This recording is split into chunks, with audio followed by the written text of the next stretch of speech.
30 second. Ya, 30 second.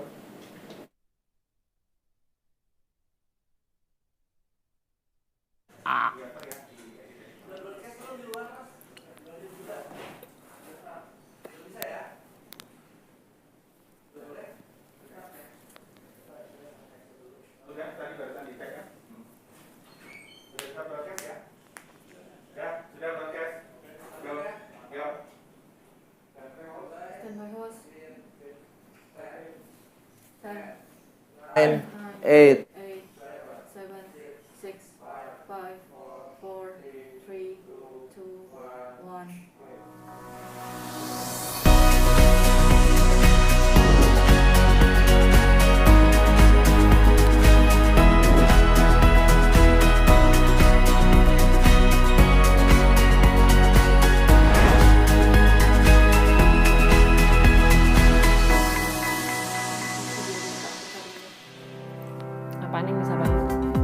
Pendidikan merupakan sebuah harta yang sangat berharga bagi setiap manusia. Tanpa pendidikan, kita tak akan bisa membangun kehidupan yang sejahtera. Sosok pendidik dan tenaga kependidikanlah yang terus berjuang mendampingi kita untuk menggapai pendidikan tersebut. Namun, situasi pandemi saat ini membuat seluruh lapisan masyarakat terpuruk, tak terkecuali mereka yang bakti dan setia untuk mencerdaskan bangsa. Untuk itu, Kementerian Pendidikan dan Kebudayaan didukung oleh Kementerian Keuangan dan Komite Penanganan COVID-19 dan Pemulihan Ekonomi Nasional melakukan bantuan subsidi upah bagi pendidik dan tenaga kependidikan non-pegawai negeri. Sebagai salah satu upaya untuk menjaga semangat pendidik dan tenaga kependidikan untuk tetap dan terus menyala di masa pandemi, agar mereka dapat terus mengabdi, mencerdaskan negeri ini untuk Indonesia maju.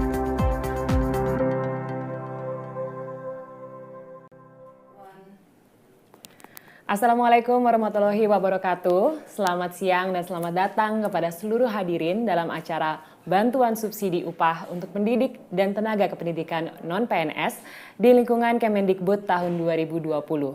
Telah hadir bersama kita pada siang hari ini yang kami hormati Menteri Pendidikan dan Kebudayaan Bapak Nadiem Anwar Makarim. Selamat siang, Pak. Selamat siang. Apa kabar, Sanas? Baik, Pak Nadiem, apa kabar? Semoga dalam keadaan baik. Dan saya juga mau menyapa kepada Menteri Badan Usaha Milik Negara sekaligus Ketua Pelaksana KCP PEN, Bapak Erick Thohir. Selamat siang, Pak Erick. Selamat siang. Selamat siang. Dan selamat siang juga kepada Wakil Ketua Komisi 10 DPR RI, Ibu Hetifah Syaifuddin. Selamat siang, Bu. Selamat siang semuanya. Semangat sekali, dan acara pada siang hari ini juga dihadiri oleh Ketua Komisi 10 DPR RI, Bapak Syaiful Huda, Direktur Hubungan Kelembagaan dan BUMN Bank BRI, Bapak Agus Nursanto, Direktur Kelembagaan Bank BNI, Bapak Sis Apik Wijayanto, Direktur Hubungan Kelembagaan Bank Mandiri, Bapak Rohan, Direktur Distribution and Retail Bank BTN, Bapak Jasmine, Sekjen Kemendikbud, Bapak Ainun Naim, Dirjen Guru dan Tenaga Kependidikan Bapak Iwan Syahril, dan selamat siang juga kepada Dirjen Pendidikan Tinggi Bapak Dirjen PAUD Dikdasmen yaitu Bapak Jumeri, Dirjen Pendidikan Vokasi Bapak Wikan Sakarinto, dan juga kepada Kepala Pusat Layanan Pembiayaan Pendidikan Bapak Abdul Kahar.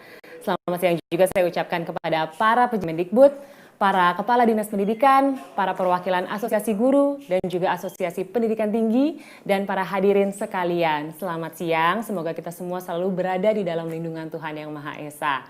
Amin. Bapak dan Ibu sekalian, kita sama-sama merasakan bagaimana pandemi ini telah mengubah kehidupan kita sehari-hari, termasuk dan para pendidik dan tenaga pendidikanlah garda terdepan yang terus berjuang untuk menyalakan semangat mencerdaskan bangsa dan memastikan bahwa seluruh anak Indonesia tetap mendapatkan hak mereka atas pendidikan. Dan sebelum saya melanjutkan, saya juga menyapa kepada Menteri Keuangan Republik Indonesia, Ibu Sri Mulyani Indrawati. Selamat siang, Bu Ani. Siang, Bu. Oke, saya melanjutkan. Jadi bantuan subsidi upah untuk siang, Bu. Baik. Oke, kita lanjutkan acara kita. Ada bantuan subsidi upah untuk pendidik dan tenaga kependidikan.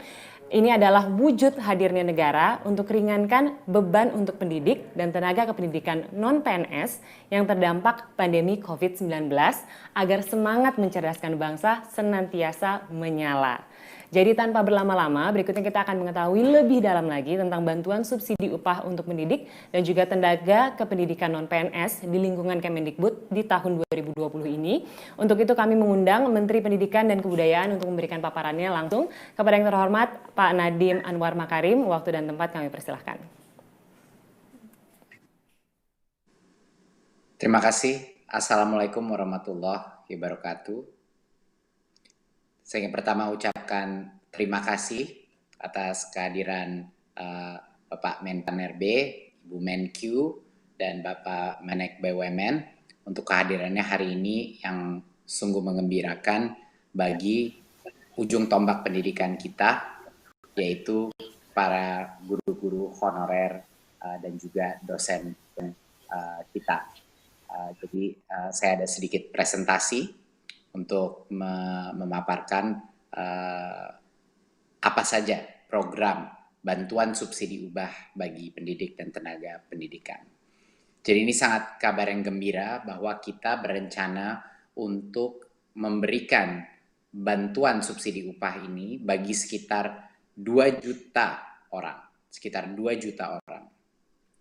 Dan dalam jumlah sebesar 1,8 juta yang diberikan sekaligus, satu kali kepada masing-masing penerima itu. Siapa saja yang akan kita berikan adalah kepada dosen, guru, non-PNS, guru yang diberi tugas sebagai kepala sekolah, pendidik PAUD, pendidik kesetaraan, dan juga tenaga perpustakaan, tenaga laboratorium, dan tenaga administrasi. Berarti operator sekolah pun termasuk di dalam bantuan subsidi upah ini. Kami mensasar total sekitar 2 juta orang, lebih dari 2 juta orang, 162.000 dosen dari PTN dan PTS, dan 1,6 juta, sedikit lebih dari 1,6 juta guru dan pendidik non-PNS pada satuan pendidikan negeri dan juga swasta. Jadi banyak yang menanyakan kami juga apakah ini termasuk swasta, jawabannya adalah iya. Karena guru-guru kita ada di sekolah-sekolah swasta dan mereka pun berhak mendapatkan bantuan dari pemerintah. Dan 237.000 sekitar tenaga perpustakaan, operator, tenaga laboratorium, dan tenaga administrasi tidak bisa di-exclude daripada bantuan ini. Nah, salah satu hal kenapa kita pemerintah melakukan bantuan subsidi upah adalah untuk membantu ujung tombak pendidikan kita di berbagai macam sekolah kita yang sudah berjasa untuk membantu pendidikan anak-anak kita, tapi mungkin di situasi seperti pandemi ini ada berbagai macam gejolak, bukan saja di bidang pembelajaran, tapi juga di bidang ekonomi. Dan kami menyadari ini, dan sekali lagi ini adalah hasil dari perjuangan bukan hanya Kemendikbud, tapi hasil perjuangan dari Kemenpan RB, Kemenkyu, Menek BUMN, dan tentu saja dorongan dari Pak Presiden, dan juga dari dukungan penuh dari Komisi 10 DPR RI yang telah juga berjuang untuk bantuan ini. Berikut. Apa saja persyaratan bagi pendidik dan tenaga pendidikan non-PNS untuk menerima BSU? Kami di Kemendikbud selalu dalam melakukan bantuan sosial apapun atau bantuan pendamping seperti pada saat kita melakukan kuota, selalu mengutamakan kesederhanaan daripada kriteria sehingga memudahkan para penerima untuk mendapatkannya. Kriterianya sangat sederhana, warga negara Indonesia berstatus bukan PNS, memiliki penghasilan di bawah 5 juta rupiah per bulan, dan tidak menerima bantuan subsidi upah gaji dari Kemenaker, dari program-program lainnya. Ini dan juga tidak menerima kartu prakerja sampai dengan tanggal 1 Oktober 2020. Alasan kenapa kita tidak memberikan ini agar bantuan sosial kita itu adil dan tidak tumpang tindih. Tidak ada individu yang menerima bantuan berlimpah sehingga yang lain tidak mendapatkan. Jadi ini merupakan suatu kriteria kami yang sangat sederhana sehingga semua bisa menerima dengan cepat dan efisien. Yang berikut, bagaimana mekanisme pencairan BSU ini? Jadi Kemendikbud telah membuat rekening-rekening baru di bank-bank untuk setiap PTK penerima BSU ini. Bantuan itu disalurkan secara bertahap sampai dengan akhir November 2020, ya. Dan bagi para guru-guru dan dosen bisa mengakses infonya di info.gtk.kemdikbud.go.id, ya, bisa mengakses di mana rekening mereka, apa persyaratan yang belum dipenuhi, atau untuk yang perguruan tinggi di pangkalan data Dikti, pddikti.kemdikbud.go.id, untuk menemukan informasi terkait status pencairan dan lain-lain, rekening bank masing-masing dan lokasi bank cabang. Ya, pada saat berdasarkan informasi di online itu sudah lengkap dan sudah dibilang sudah bisa pergi ke bank untuk mencairkan, maka PTK menyiapkan dokumen-dokumen dan dibawa kepada bank penyalur. Dokumen apa saja yang harus dibawa? Tentunya kartu tanda penduduk, KTP, NPWP jika ada, kalau tidak ada tapi masih bisa menerima. Ada surat keputusan penerima BSU yang dapat langsung diunduh dari website GTK dan PD Dikti, ya, surat keputusan itu. Dan juga surat pernyataan tanggung jawab mutlak SPTJM yang diunduh juga dari pada website GTK dan PD Dikti. Dan ini yang kedua, SPTJM ini harus di-print dan ditandatangani dengan materai. Ya, jadi semua kebutuhan di luar KTP dan NPWP itu ada di laman website baik GTK maupun PD Dikti. Pada saat itu sudah lengkap, mari PTK akan mendatangi bank penyalur dan melakukan aktivasi rekening dan langsung menerima BSU tersebut. Ya, PTK membawa dokumen. PTK diberikan waktu untuk mengaktifkan rekeningnya hingga tanggal 30 Juni 2021. Ini kita memberikan waktu yang sangat panjang untuk memastikan semuanya bisa mendapatkan. Kalau misalnya ada kendala teknis, dia cukup waktu untuk mendapatkannya. Saya rasa sekian dari saya. Mungkin terakhir yang saya ingin ucapkan adalah bahwa ini adalah bentuk apresiasi dan juga keprihatinan dari pemerintah pusat untuk semua jasa guru-guru non-PNS yang sudah ada di negara ini. Di masa krisis kesehatan ini dan krisis ekonomi ini, pemerintah harus hadir untuk para tenaga honorer kita dan juga dosen-dosen kita untuk membantu mereka melalui masa kritis ini dengan ekonomi, bantuan dukungan ekonomi yang bisa menyemangati mereka untuk terus mendidik anak-anak kita, untuk terus berinovasi di bidang pendidikan. Terima kasih. Wassalamualaikum warahmatullahi wabarakatuh. Waalaikumsalam. Terima kasih banyak Bapak Nadiem Anwar Makarim atas paparannya. Dan selanjutnya kita akan sama-sama melihat tanggapan dari para pendidik dan juga tenaga kependidikan di Indonesia tentang BSU PTK Kemendikbud ini seperti apa. Mari kita lihat tayangan berikut ini.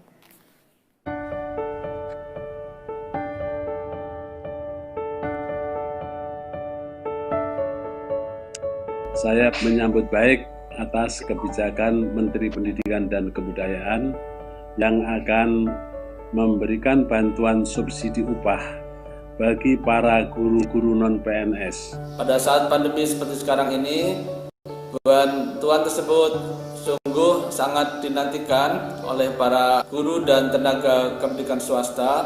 Banyak di antara para guru dan tenaga pendidikan tidak bisa mendapatkan gaji secara rutin di awal bulannya. Saya yakin mereka akan berterima kasih sekali menerima bantuan ini. Kami tahu semua bahwa kondisi mereka sangat memprihatinkan, beban semakin berat, sementara mereka juga kondisi ekonominya semakin melemah.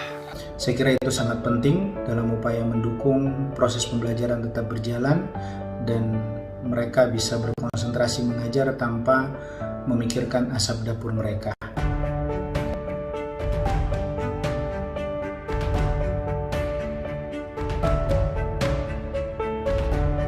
Tentu baiknya bantuan ini bisa langsung melalui rekening bank masing-masing para dosen dan tenaga biar akuntabel. Karena dengan demikian lebih mudah dicek, diverifikasi, lebih mudah diterima juga, dan juga meminimalisir potensi dari penyelewengan.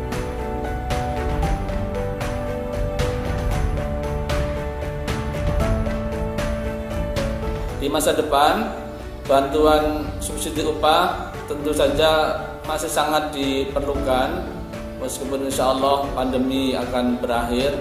Semoga bantuan subsidi tersebut disalurkan tepat waktu dan tepat sasaran kepada guru non-PNS yang sangat membutuhkan. Harapan saya adalah bahwa program ini dipermanenkan karena ini sudah menjadi bagian janji Pak Presiden Jokowi di masa akhir periodenya. Beliau berkonsentrasi kepada pengembangan sumber daya manusia.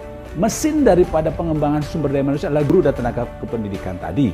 Dan selanjutnya kami berharap perhatian lebih besar lagi kepada kawan-kawan guru non-PNS, terutama dalam upaya memastikan mereka memiliki kualitas dan posisi sebagai guru profesional. Kami berharap Kementerian Pendidikan dan Kebudayaan bisa membantu guru-guru ini untuk sesegera mungkin menjadi guru-guru profesional. Peluncuran bantuan subsidi upah bagi pendidik dan tenaga kependidikan non-PNS diharapkan dapat mendukung pendidik dan tenaga kependidikan dalam menjalankan tugas mulianya, yaitu mendidik anak bangsa yang dalam situasi pandemi ini menjadi lebih menantang dibandingkan tahun-tahun sebelumnya. Nah itu dia, tadi kita sudah melihat tanggapan tentang BSUPTK Kemendikbud tahun 2020. Nah langsung saja kali ini kita akan berbincang-bincang dengan para narasumber kita hari ini yang sungguh luar biasa. Untuk itu kami mengundang Menteri Pendidikan dan Kebudayaan Bapak Nadiem Anwar Makarim. Saya juga mengundang Menteri Keuangan Ibu Sri Mulyani, BUMN sekaligus Ketua Pelaksana KPCPEN Bapak Erick Thohir, dan Wakil Ketua Komisi 10 DPR RI Ibu Hetifah Syaifuddin. Selain itu juga telah hadir bersama kita perwakilan penerima manfaat, yaitu Bapak Muhammad Kasim, perwakilan guru dari SMPN 41 Satap Batu Putih, Maros, Sulawesi Selatan. Oke, untuk kesempatan pertama mungkin saya ingin menyapa dan juga bertanya kepada Pak Erick Thohir terlebih dahulu. Selamat siang Pak, ini ada pertanyaan, apa saja program untuk meringankan masyarakat terdampak pandemi COVID-19 yang disiapkan oleh pemerintah melalui KCPPEN? Ya, terima kasih. Saya rasa di sini juga ada Ibu Menkyu yang merupakan wakil ketua, dan tanpa dukungan beliau tidak mungkin juga kami KPCPN bisa berjalan. Tentu sesuai dengan arahan Bapak Presiden dan diskusi dengan pimpinan, yaitu Pak Erlangga sebagai Menteri, dan tentu juga di situ terlibat beberapa menteri senior lain. Bagaimana memang program Indonesia Sehat, Indonesia Bekerja, Indonesia Tumbuh bisa berjalan dengan baik. Di mana untuk program Indonesia Sehat yang kita ketahui memang seperti yang sudah disampaikan sebelumnya, selain bagaimana kita memperkuat tracing, tracking, dan lain-lain, juga sekarang masuk ke program coba vaksinasi di awal tahun depan atau lebih awal. Dan tentu yang terpenting pada Indonesia Sehat ini juga didampingi yaitu Indonesia Bekerja. Nah, kita ingin memastikan sesuai dengan arah pertumbuhan yang Ibu sampaikan bahwa kita harap ada sustainability yang kita lakukan. Karena itu pada saat masyarakat ini sangat membutuhkan, karena itu kami pemerintah hadir menolong banyak program-program, salah satunya yang hari ini bagaimana kita memberikan bantuan kepada pendada pendidik, ya, baik yang ada di Mendiknas ataupun di Menteri Agama, yang kemarin sebelumnya juga kita luncurkan yang namanya pulsa untuk bantuan juga, tetapi tidak hanya di situ, banyak sekali program lain, apakah program prakerja, bansos, desa, dan seterusnya. Dan ini tidak lain ingin membantu daripada masyarakat yang pada saat ini memang perlu bantuan dari pemerintah. Tetapi kita tidak boleh berpuas di situ. Kita tetap berharap Indonesia ke depan tumbuh, karena itu tetap investasi yang dilakukan pemerintah, apakah pembukaan lapangan kerja, apakah pembangunan infrastruktur, food estate, dan lain-lain tetap dijalankan berkesinambungan untuk agar ketika COVID-19 ini bisa recovery, Indonesia tetap tumbuh seperti diharapkan. Selanjutnya saya juga ingin tahu Pak, bagaimana peranan bank pemerintah dalam menyalurkan bantuan seperti BSU ini? Ya, saya rasa terima kasih kepada Menteri Pendidikan ya, dan juga Bu Menlu yang hadir, bahwa kami memang di bank pemerintah terus diberi kepercayaan untuk membantu program-program pemerintah. Yang kemarin juga kita lakukan, apakah bantuan Presiden untuk usaha mikro, juga kami terlibat. Lalu juga sekarang kita lakukan seperti hari ini untuk tambahan honorer untuk tenaga pendidik, apakah subsidi gaji. Nah, karena itu kami di Kementerian BUMN sangat berharap Himbara terus berkonsolidasi, terus memperbaiki sistem dan servisnya. Dan yang paling penting mendukung program Satu Data pemerintah. Karena itu kemarin kita sudah sampaikan juga, khususnya nanti untuk usaha mikro, kita coba sinergikan BRI, Penggadaian, dan juga PNM untuk bisa mempunyai program Satu Data, seperti juga bagaimana konsolidasi daripada Himbara yang ada di banknya, syariah. Nah, ini juga kenapa penting? Karena kita ingin mendukung program pemerintah ke depan, bahwa data-data ini akurat dan bisa dipertanggungjawabkan, tidak salah sasaran. Karena itu tentu terima kasih atas kepercayaannya. Baik, terima kasih banyak Pak Erick Thohir untuk jawabannya. Selanjutnya saya juga ingin bertanya kepada Ibu Sri Mulyani. Selamat siang, Bu Ani. Selamat siang. Bu, pertanyaan pertama, selaku bendahara negara, bagaimana Kemenq memfasilitasi pendanaan bagi penanganan COVID-19 dan juga pemulihan ekonomi nasional saat ini? COVID ini kan sesuatu yang luar biasa, merupakan shock terhadap keseluruhan ekonomi dan negara. Jadi pertama, untuk bisa mendukung dengan APBN harus ada landasan hukumnya. Makanya Bapak Presiden mengeluarkan peraturan pemerintah pengganti undang-undang yang menjadi Perpu nomor 1 itu menjadi Undang-Undang nomor 2. Berdasarkan itu kemudian dilakukanlah seluruh redesign anggaran dari sisi belanja, terutama bagaimana kita memfokuskan untuk bidang kesehatan, bidang membantu masyarakat, bansos. Kalau kesehatan itu 97,26 triliun, perlindungan sosial dalam bentuk bansos, itu termasuk yang hari ini dibahas itu 234,33 triliun, mendukung usaha kecil menengah 114,8 triliun, insentif bagi dunia usaha agar mereka bisa survive dan bisa pulih kembali 120 triliun, kemudian program untuk membantu sektor dan pemerintah daerah 65,97 triliun, serta pembiayaan korporasi, terutama mendukung itu seluruh perusahaan yang di bawah Kementerian BUMN Pak Erick. Nah, dari seluruh belanja-belanja yang sangat besar itu tujuannya adalah satu, karena ini adalah masalahnya penyebabnya COVID, ya pertama membuat pemerintah dan pemerintah daerah dalam hal ini untuk mampu menangani pandemi tersebut. Makanya alokasinya meningkat cukup besar untuk bidang kesehatan.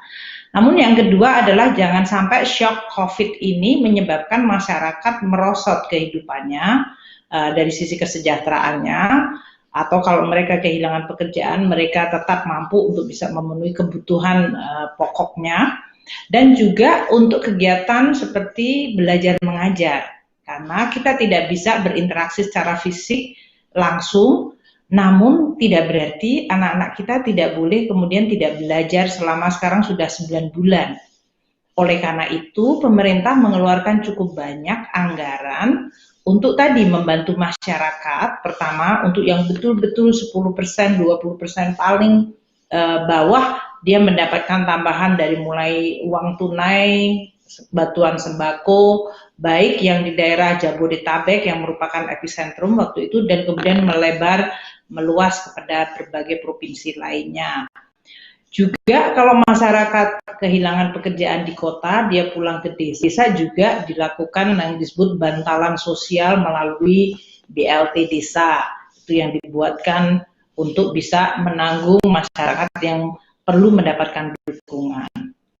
Nah, khusus untuk bidang pendidikan, karena ini adalah sesuatu di mana kita tiba-tiba harus berpindah menuju kepada pendidikan secara online, maka dilakukanlah langkah-langkah untuk membantu, dan itu pun terus direview, karena pada awal kita fokusnya memang COVID, maka kesehatan, kemudian membantu masyarakat melalui bansos. Tapi kemudian kita tahu bahwa banyak murid-murid di bawah Pak Mendikbud, Pak Mas Nadiem, atau Kementerian Agama, mereka itu tidak memiliki akses terhadap internet atau tidak bisa membayar internet.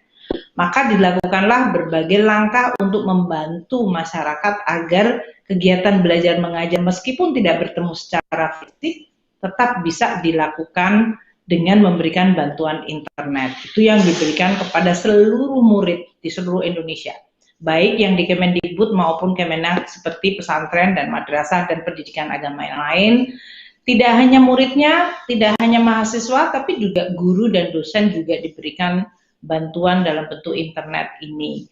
Ini yang menyebabkan juga tambahan untuk subsidi dari sisi internet. Kemudian kita melihat bahwa waktu kemudian jumlah penerima bantuan masyarakat, terutama yang mereka di bawah 5 juta pendapatannya dari BPJS Tenaga Kerja, maka kita melihat untuk guru-guru honorer atau tenaga pendidikan yang bukan guru seperti pustakawan dan yang lain-lain, mereka juga pendapatannya juga mungkin banyak yang tadi 1,6 juta, di bawah 5 juta atau sampai dengan 5 juta. Maka kemudian dilakukanlah alokasi bantuan waktu pemerintah memberikan bantuan upah atau bantuan gaji bagi mereka yang pendapatannya di bawah 5 juta. Kita menggunakan mekanisme BPJS Tenaga Kerja maupun para guru yang ada di bawah tempatnya Pak Nadiem dan tempatnya Menteri Agama. Inilah yang kita tambahkan tadi anggarannya untuk bantuan gaji guru honorer di Kemendikbud dan gaji guru honorer di Kementerian Agama. Totalnya bisa mencapai lebih dari 2,4 juta orang. Tadi Pak Nadiem menyampaikan 1,6 juta di bawah Kementerian Pendidikan. Di bawah Kementerian Agama ada 0,8 juta. Dan total bantuannya itu juga meningkat dalam hal ini tadi 600.000 dikalikan atau dalam 3 bulan ditransfer langsung kepada account mereka masing-masing. Dalam hal ini kita tentu mengetahui bahwa ini adalah suatu suasana yang sangat tidak biasa, extraordinary. Makanya pemerintah itu membantu masyarakat melalui identifikasi siapa target grupnya. Termasuk dalam hal ini masyarakat diberikan bantuan listriknya, yang mereka yang listriknya 450 VA dibebaskan selama 6 bulan, yang listriknya 900 VA diberikan diskon 50%. Ini tujuannya supaya karena masyarakat sekarang kegiatannya lebih banyak di dalam rumah, maka mereka tidak menjadi beban yang tambahan. Jadi pemerintah memang membantunya melalui berbagai saluran.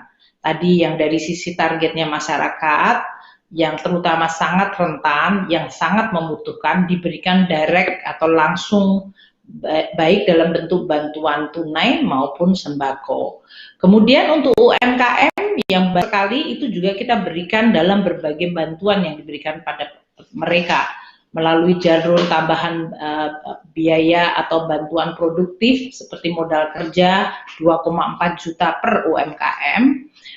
Kemudian juga diberikan subsidi bunga supaya mereka meminjam atau pinjamannya yang sekarang dibebaskan bunganya untuk yang pinjamannya kecil banget UMKM itu. Dan kemudian juga diberikan jeda supaya mereka tidak perlu harus membayar pada saat ekonomi lagi mengalami tekanan. Jadi memang banyak sekali yang dilakukan pemerintah. Saya ingin menutup dengan mengatakan dalam situasi COVID ini semua mengalami shock. Sebetulnya APBN yang dikelola oleh pemerintah, keuangan negara juga mengalami shock. Namun tidak boleh dibiarkan bahwa shock itu kemudian menghancurkan seluruh hal. Dari mulai kesehatan, sosial, kegiatan pendidikan, kemudian dari sisi usaha kecil menengah dan ekonomi. Maka APBN bekerja ekstra keras kita dibolehkan memiliki defisit di atas 3%. Itu karena penerimaan perpajakan kita turun, semua pembayar pajak sedang kesusahan, sebagian besar. Namun belanja-belanja itu penting sekali bagi kita karena memang masyarakat nggak bisa menunggu. Dan itulah yang menjadi fungsi peranan penting dari anggaran pendapatan belanja negara atau kebijakan keuangan negara. Ini yang tadi disebutkan melalui keuangan negara lah negara hadir pada saat rakyat menghadapi kesusahan. Mungkin itu moga-moga membantu apa yang dipertanyakan tadi. Terima kasih. Baik, terima kasih banyak Ibu Sri Mulyani untuk jawabannya. Selanjutnya saya akan ke Ibu Hetifah Syaifuddin. Ibu Hetifah, saya ingin tahu bagaimana sebenarnya Komisi 10 DPR RI melihat program BSU Kemendikbud ini. Silakan Bu Hetifah. Ya, Mbak Ami, PRI fungsi pertama dalam era COVID adalah menerima aspirasi, keluhan-keluhan, dan juga kritikan-kritikan khususnya menyoroti pendidikan di masa pandemi. Dari mulai ketidaknyamanan siswa yang mungkin mulai merasa belajar di rumah bosan, keluhan orang tua yang harus mendampingi anak, padahal mereka juga harus bekerja, ditambah juga biaya kuota dan lain-lain.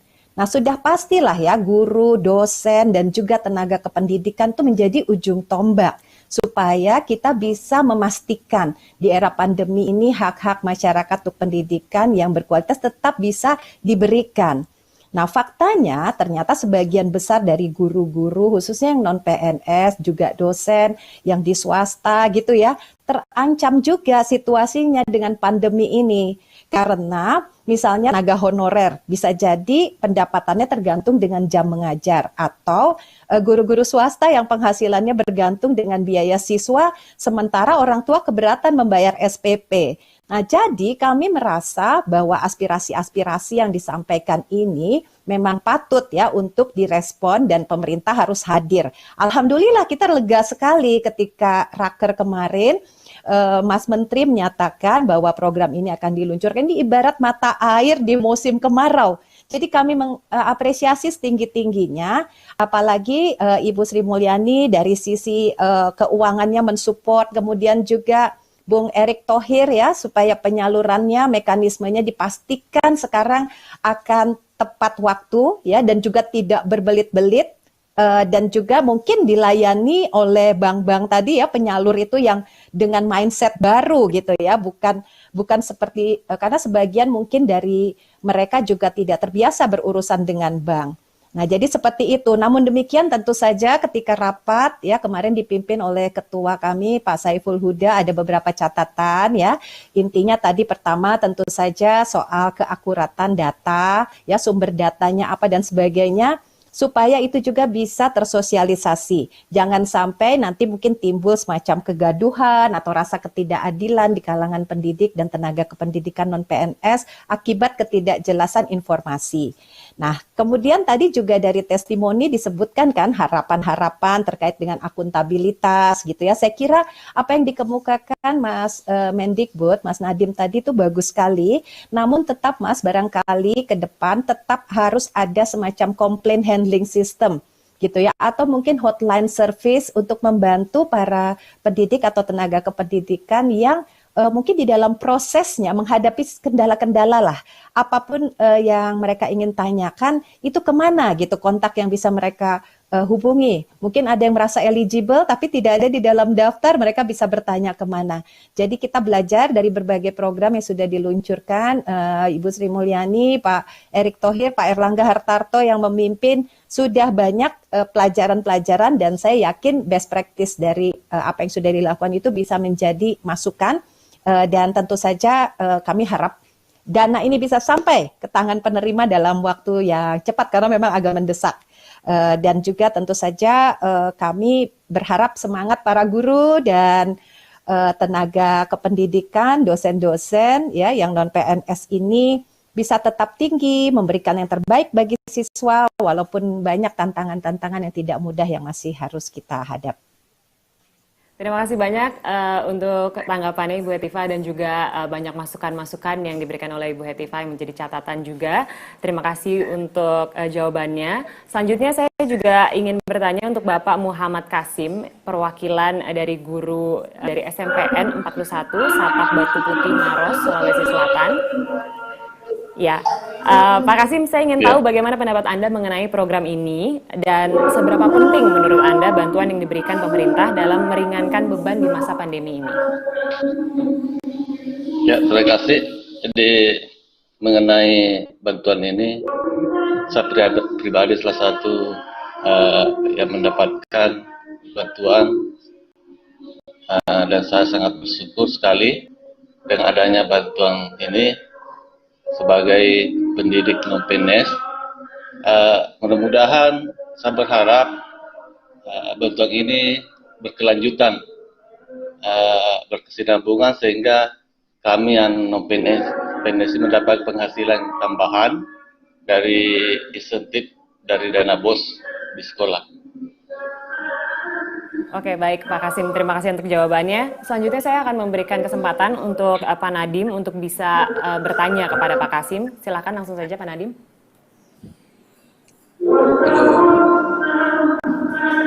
Ya Pak Tri. Ingin menanyakan bagaimana jadinya menurut Pak Kasim yang akan paling terbantu dari dana ini adalah uang untuk apa? Yang paling akan terbantu untuk guru-guru honorer di daerah misalnya. Itu akan paling membantu untuk apa? Yang paling membantu mengenai bantuan ini termasuk membantu mengenai kebutuhan keluarga. Terima kasih untuk keluarga ya Pak. Dan boleh saya tanya juga, apakah sudah terasa lapangannya dana BOS pun boleh dilakukan, boleh digunakan kepala sekolah untuk membantu juga menambah upah atau membantu upah kepada guru honorer Pak? Itu apakah sudah dirasakan juga di daerah? Alhamdulillah sudah dirasakan Pak Menteri.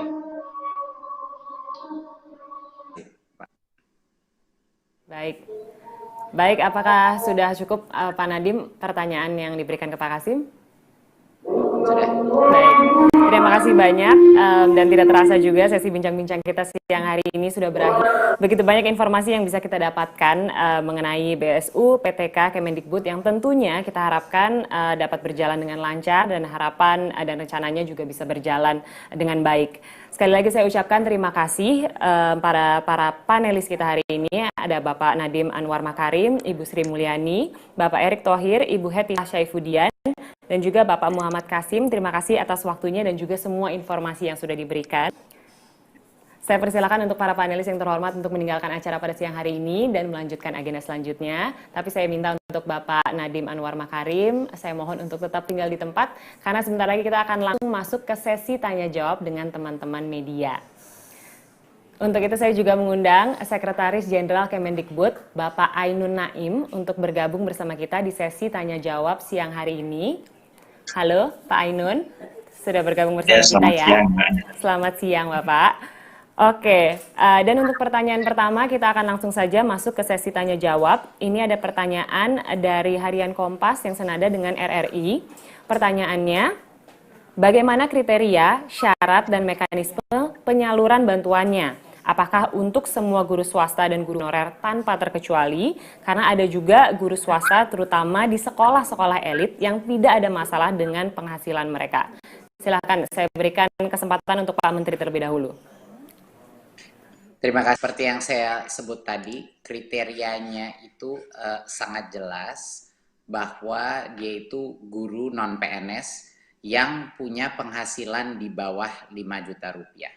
Berarti pertanyaan ini mengenai bagaimana sekolah-sekolah elit yang gurunya dibayar besar.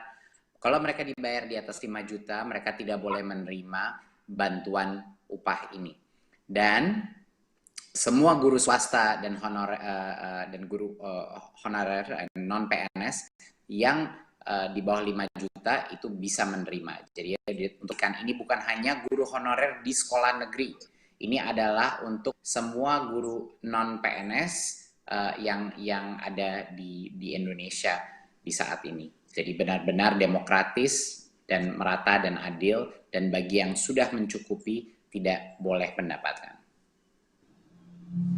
Berikan kesempatan juga untuk Pak Sesjen, mungkin ada yang mau ditambahkan?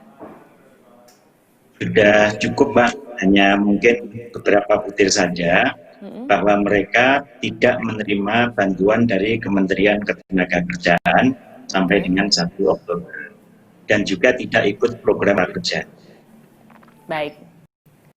Baik, itu adalah kriteria dan syarat dan mekanisme penyaluran bantuannya. Oke, dan untuk pertanyaan kedua, ini datang dari Harian Muda. Pertanyaannya, berapa total anggaran dan berapa pendidik dan tenaga pendidik yang disasar? Silahkan. Mungkin dari Pak Nadiem, silahkan. Baik, ini adalah sekali lagi hasil perjuangan kami di Kemendikbud, Komisi 10, tapi juga dengan hasil perjuangan dari Menek BUMN dan juga Kemenq.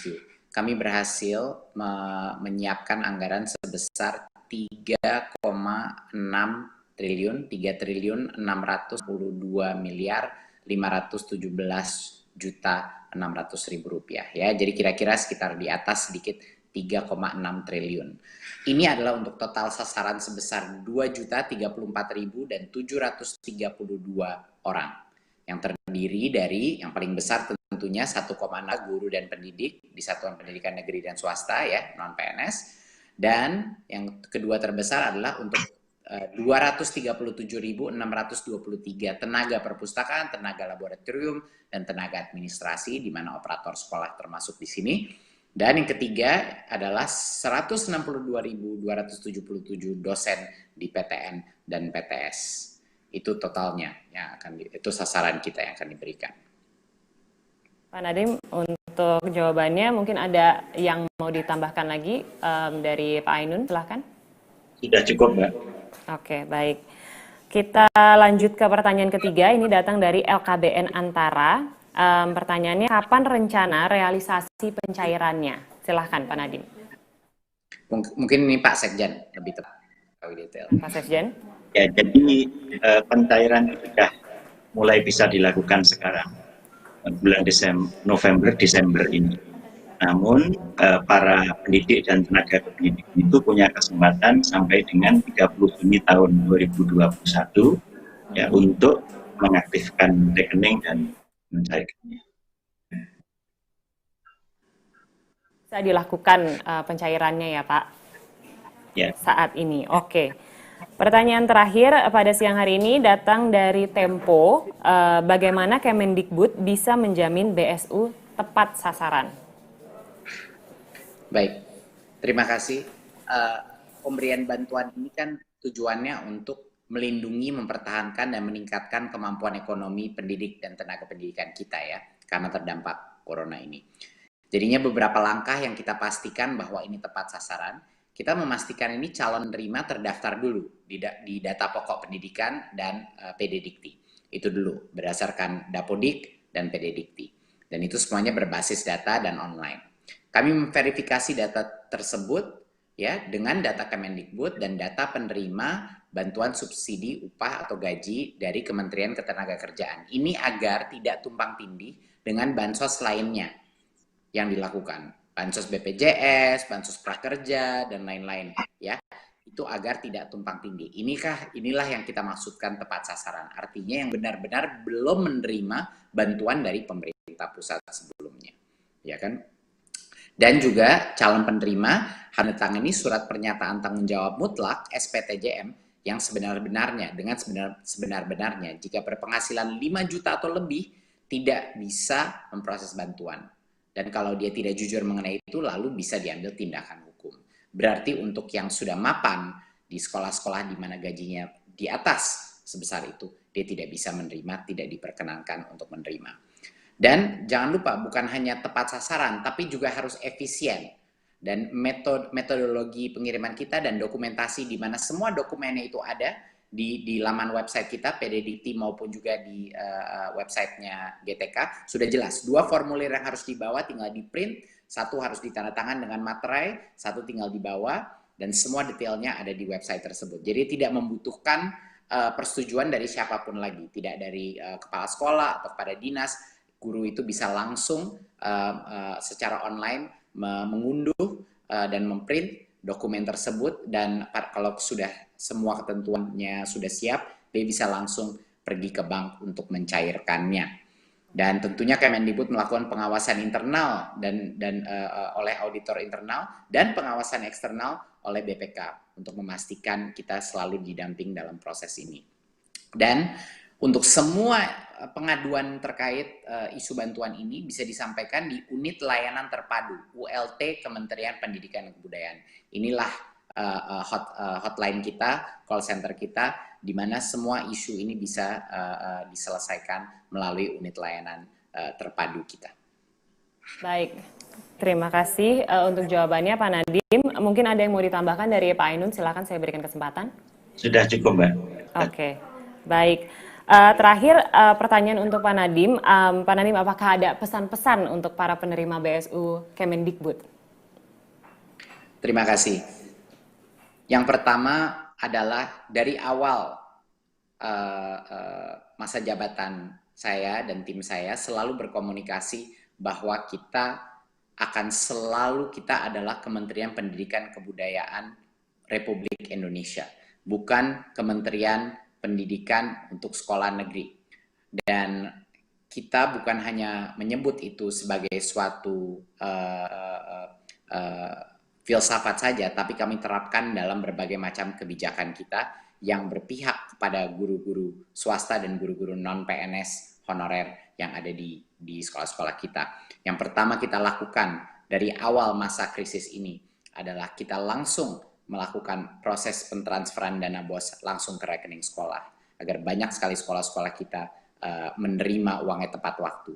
Yang kedua kita lakukan, kita merelaksasi dana BOS. Dan bagi para guru honorer yang tadinya disekat hanya boleh minoritas berapa persen yang diberikan untuk bantuan guru honorer, untuk upah guru honorer, kami buka itu restriksi. Sekarang adalah diskresi kepala sekolah masing-masing di seluruh Indonesia bisa menentukan kalau ada guru honorer yang benar-benar upaya dan jasanya luar biasa, dia bisa diberikan bantuan dari dana BOS tanpa disekat-sekat, tanpa ada limitasi, asal pelaporannya transparan. Itu kedua hal yang kita lakukan untuk para guru honorer. Dan untuk sekolah-sekolah swasta dan guru honorer pun, di masa pandemi ini kita mengalihkan dana BOS afirmasi dan BOS kinerja untuk sekolah-sekolah swasta kita. Terutama untuk yang tadinya tidak boleh untuk sekolah swasta, kita ubah itu peraturan untuk BOS afirmasi dan BOS kinerja bisa untuk sekolah-sekolah swasta kita, untuk mendukung para guru-guru non-PNS kita. Dan tentunya hari ini dengan perjuangan berbagai macam kementerian, Kemendikbud dengan senang hati berhasil berjuang dan mendapatkan anggaran sebesar ini untuk membantu semua guru-guru non-PNS di Indonesia melalui masa kritis ini. Dan tentunya bukan saja itu saja, ditunggu di tahun 2021 kita akan menyediakan proses seleksi massal di mana semua guru honorer akan punya kesempatan untuk menunjukkan kelayakannya melalui suatu tes online. Apakah mereka bisa menjadi guru P3K dengan tingkat kesejahteraan yang didukung oleh pemerintah pusat dari sisi anggarannya. Berarti itu adalah langkah pertama di 2021 bahwa guru-guru honorer secara serentak semuanya bisa ikut tes kelulusan untuk menjadi P3K. Berarti mereka mendapatkan kesempatan yang adil untuk bisa membuktikan kelayakan mereka menjadi ASN. Jadinya ini adalah langkah-langkah nyata yang telah kita lakukan untuk para guru-guru non-PNS kita dan akan kedepannya akan selalu menjadi suatu strategi kita untuk merangkul para guru-guru honorer dan untuk memberikan kesempatan yang adil untuk mereka juga bisa berpartisipasi dan meningkatkan kesejahteraannya. Terima kasih. Wassalamualaikum warahmatullahi wabarakatuh. Waalaikumsalam, terima kasih banyak Pak Nadiem untuk penjelasannya dan juga saya ucapkan terima kasih untuk Bapak Ainun Naim untuk penjelasan dan kesempatan yang diberikan pada hari ini. Kami persilahkan Pak Nadiem Anwar Makarim dan juga Pak Ainun Naim untuk meninggalkan acara dan melanjutkan agenda selanjutnya. Terima kasih Bapak. Terima kasih. Terima kasih. Baiklah, Dengan berakhirnya sesi tanya jawab, berakhir pula acara kita pada siang hari ini. Kami juga mengucapkan terima kasih kepada Menteri Keuangan Ibu Sri Mulyani Indrawati, kepada Menteri Badan Usaha Milik Negara sekaligus Ketua Pelaksana KPCPEN Bapak Erick Thohir, Wakil Ketua Komisi 10 DPR RI Ibu Hetifah Syaifudian, kepada Ketua Komisi 10 DPR RI Bapak Syaiful Huda, kepada Direktur Hubungan Kelembagaan dan BUMN Bank BRI Bapak Agus Nursanto, Direktur Kelembagaan Bank BNI Bapak Sis Apik Wijayanto, Direktur Hubungan dan Kelembagaan Bank Mandiri Bapak Rohan Hafaz, Direktur Distribution and Retail Bank BTN Bapak Jasmine, Dirjen Guru dan Tenaga Kependidikan Bapak Iwan Syahril, Dirjen Pendidikan Tinggi Bapak Nizam, Dirjen PAUD Dikdasden Bapak Jumeri, Dirjen Pendidikan Vokasi Bapak Wikan Sakarinto, dan Kepala Pusat Layanan Pembiayaan Pendidikan Bapak Abdul Kahar, dan para pejabat di lingkungan Kemendikbud, para kepala dinas pendidikan, para perwakilan Asosiasi Guru dan Asosiasi Pendidikan Tinggi, Bapak Muhammad Kasim, rekan-rekan media, dan para hadirin yang pastinya sudah hadir pada siang hari ini. Semoga seluruh informasi yang kita terima hari ini bisa membangkitkan semangat kita untuk selalu bersama-sama mendukung satu sama lain, khususnya kepada para pendidik dan juga tenaga pendidik di Indonesia, karena merekalah yang menjadi ujung tombak dari majunya pendidikan di Indonesia. Akhir kata, saya Syahnas Suartono, pamit undur diri. Terima kasih. Wassalamualaikum warahmatullahi wabarakatuh.